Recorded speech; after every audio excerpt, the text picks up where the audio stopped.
Hello guys, so kakauwi ko lang sa bahay. Meron tayo meron ako papakita sa inyo. Itong kwarto na napakaraming professional dito. Hello guys, so may ginagawa sila sa loob. Ang galatin natin sila. So parang nag-overland sila sa loob.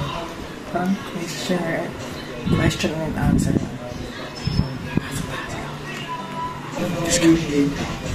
Wala awat ah!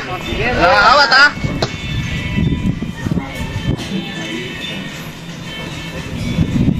Three, two, one.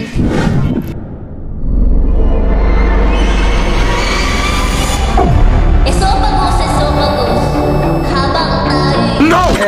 Hey, what's up? Nag-deep talk ata dito. Ay, sorry. Narinig ko nga kayo. Hindi, naka-vlog din ako eh.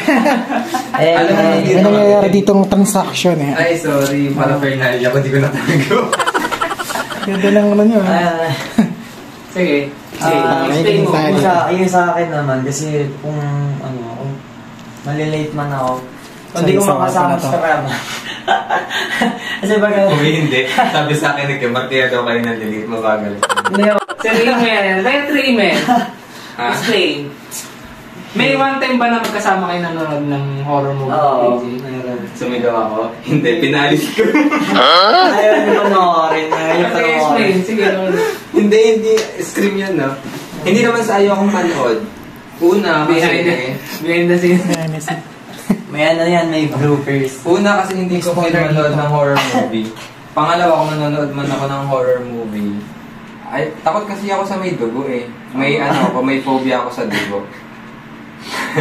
Eh tapos anong nangyayari pag manonood kami, ipipilit niya yung horror. Tapos natutulog ako. Natutulog siya. Manonood ako mag-isa.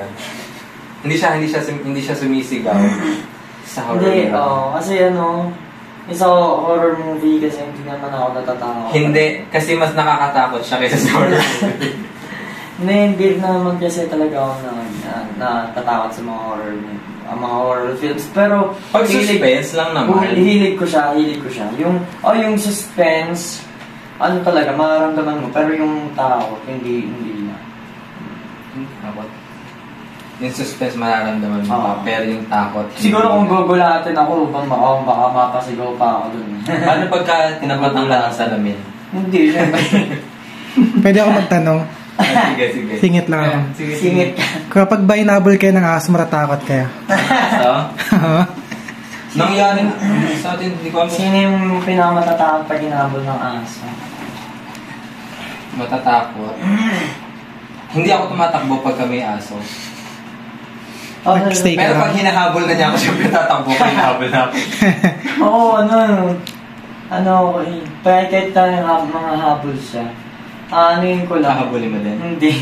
Haharapin ko siya. Hindi kasi ginaganon ko, shoot! Ginaganon ko yung aso pagka... Dapat yung mga nagmamarathon, nagpapahabol sa aso. Oo. Kasi kapag hinabol ng aso, buwibilis eh. Hindi ko alam kung napanood akong ganyan na may training. Yung dati kami apat magkapatid, lumabas kami ng bahay. Mahabol na kayo sa aso? Hindi. Humabol, tatlo lang sila ang una nang lumabas. Hindi tatlo sila, tapos ako sumunod lang ako, putakti. Pag sunod ko sa kanila, may aso. May aso na, lumabas may tapos may si iskinita. Tapos paglabas ng aso, hinabol ako. To the rest, baka yung mga tatlong kuya eh. Pag hinabol si Kadyo ng aso, siya pinakamalit kasi. Pinakamalit na bihas sa bagal ng makbo. Pero nung hinabol siya ng aso, nag-sprint napakabilis eh.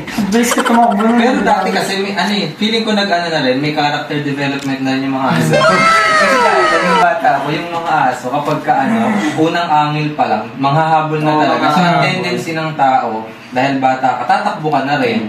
Pero ngayon kasi, parang ngayon nga, may character development, na hindi na, pag tumahol na lang sila, tapos makita lang nila na steady ka, hindi na sila, titigil na sila sa pagtahol. Pero binasa ko yun, dahil sobrang takot ako dati sa aso, tapos tumatakbo talaga ako sa aso. Na-experience ko pa yung, nag-uunahan kami ng pinsan ko para ko sino yung mahuli, siya yung mga kagat.